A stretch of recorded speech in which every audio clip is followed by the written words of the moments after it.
Aquí tenemos la región Pacífico Occidental, esto es la región del Asia en la parte sur occidental, y es una región que se ha caracterizado por tener comparativamente con otras regiones del mundo una menor intensidad de casos registrados, es decir, un menor número de casos que ocurren diariamente.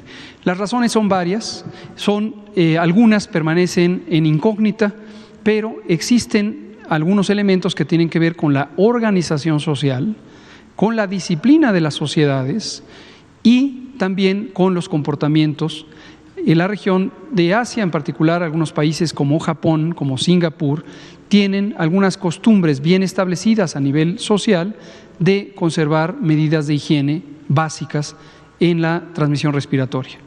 El uso de cubrebocas, el lavado de manos, el distanciamiento son elementos que en la cultura asiática se han identificado ya desde antes en algunos países. No es la generalidad, no todos los países de la región tienen este tipo de comportamientos y no debemos asumir, a menos que haya una evidencia clara, que este tipo de elementos juegan un papel directo en el control de la epidemia.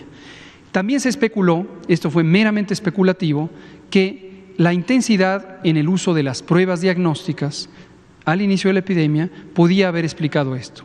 Sin embargo, existen otros escenarios comparables en países europeos que también usan los mismos patrones o reglas de operación en el uso de las pruebas diagnósticas por laboratorio y no tienen los mismos resultados. Por lo tanto, hay que tener otros elementos de evidencia para explicar por qué hay esta reducción y no es directamente atribuible a la cantidad o proporción de uso de pruebas diagnósticas, contrario a lo que se ha especulado sin un fundamento científico claro. Aquí lo que vemos es la curva epidémica de la región en su conjunto y vean ustedes, a diferencia de la curva europea que hemos presentado o de la curva de la región de América, hay un patrón diferente aquí, un patrón diferente. Tenemos una curva polimodal le llamamos, o multimodal, a una curva que va teniendo múltiples picos a lo largo de su acontecer y en los que es difícil discernir una tendencia general. Pero aquí podemos ver que hubo una primera momento de transmisión al inicio del año, al final del mes de enero y febrero, después una zona de permanencia de la transmisión, pero sin grandes cambios hacia arriba o hacia abajo, a lo largo de toda la primavera y el verano del hemisferio norte, y posteriormente, a partir de los meses de julio y agosto, un aumento en la curva epidémica. Sin embargo, no fue un aumento explosivo como se ha dado en Europa, sino moderado. Y ese momento pues, se mantiene en esta meseta de estabilidad, pero con una significativa transmisión. 2.1% es la letalidad y 8% de los casos son los de los últimos 15 días. Vamos a ver la siguiente gráfica, por favor. Casos específicos, China, emblemática, porque fue el país en donde se identificó el primer brote, 44 casos de neumonía en Wuhan, en la provincia de Hubei, y tuvimos una epidemia ciertamente explosiva. Este es un término cualitativo que hace referencia a la alta velocidad a la que se van presentando múltiples casos, es decir, la suma de casos ocurre en muy poco tiempo y con un periodo de duración bastante corto. Duró acaso 6 a 7 semanas el periodo de máxima intensidad en la región de Wuhan, en la provincia de Hubei. Importantísimo no perder de vista que aunque estos son los datos de China en su conjunto, prácticamente la región de Hubei fue la que mantuvo transmisión. 95% de los casos registrados en el brote original ocurrieron en la provincia de Hubei, en una zona que tiene aproximadamente 65 millones de habitantes. 65. El conjunto de China tiene cerca de 1.300 millones de habitantes. Entonces, toda comparación que se quiera hacer de China en su conjunto con respecto a lo que ha ocurrido en otras partes del mundo, debe tener presente que en realidad la comparación es Hubei contra alguna parte del mundo.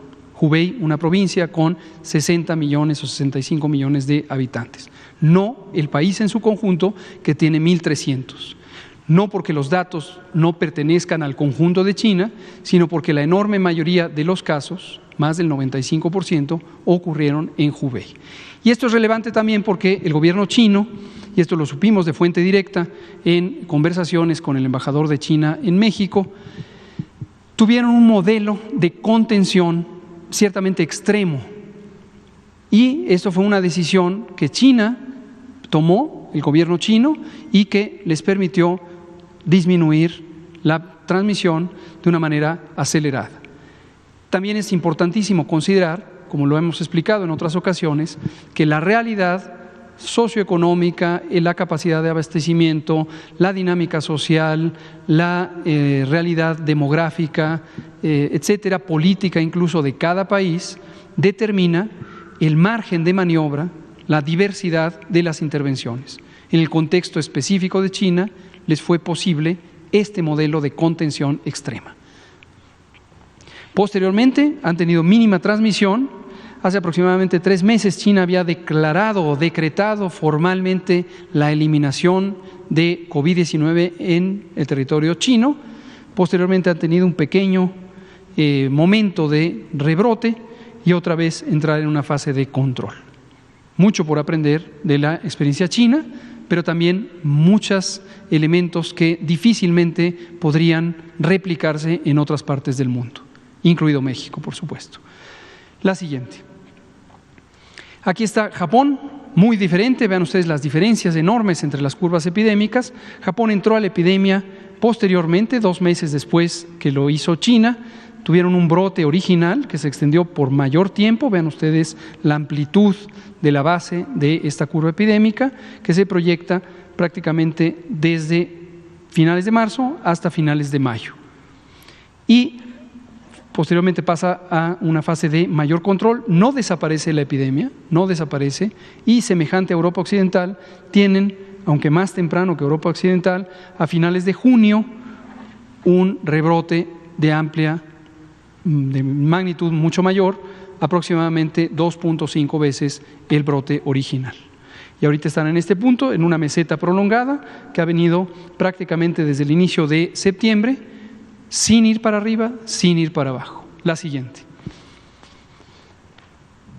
Vean ustedes la etiqueta que se presenta en cada gráfica de la clasificación de la Organización Mundial de la Salud que hemos comentado. Puede haber transmisión comunitaria, conglomerado de casos o otras condiciones. La siguiente, por favor. Aquí tenemos la República de Corea. Corea del Sur tiene nuevamente.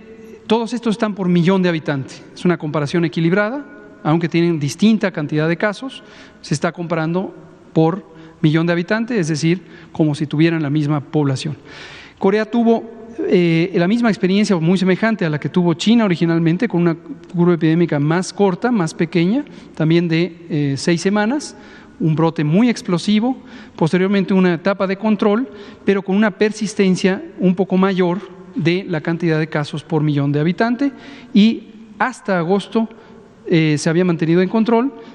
Desde la mitad de agosto en adelante tuvieron este segundo pico, pero esta ola epidémica es menor a la inicial, a diferencia de Japón o a diferencia de los países europeos. La siguiente. Otra experiencia, Australia, es parte de la región Asia-Pacífico, perdón, de la región Pacífico, en este caso en un continente diferente, Oceanía, pero la ponemos en la misma región, porque es la misma región del mundo, el Pacífico Occidental. Y vean ustedes cómo otra experiencia de 2 curvas epidémicas, de 2 picos. Este es semejante también a lo que ocurrió en Japón, Corea y también en Europa está ocurriendo, pero con distintas magnitudes. Ya no entro en detalles, es bastante obvio que tuvieron un periodo mucho más corto de control sin que desaparezca la epidemia, y después tuvieron una segunda curva que ha sido más amplia, pero de una intensidad relativamente semejante a la inicial. La siguiente. Otra experiencia, Singapur, un poco la misma idea. A finales de marzo tuvieron el inicio, después tuvieron un lento progreso hacia llegar al control, una curva epidémica mucho más amplia, prácticamente de 3 meses, es decir, 12 semanas, que experimentó un rebrote. Y aquí ilustramos lo que algunas personas han tenido la inquietud de si se puede hablar de rebrote cuando todavía no acaba el primer brote, claro que se puede hablar.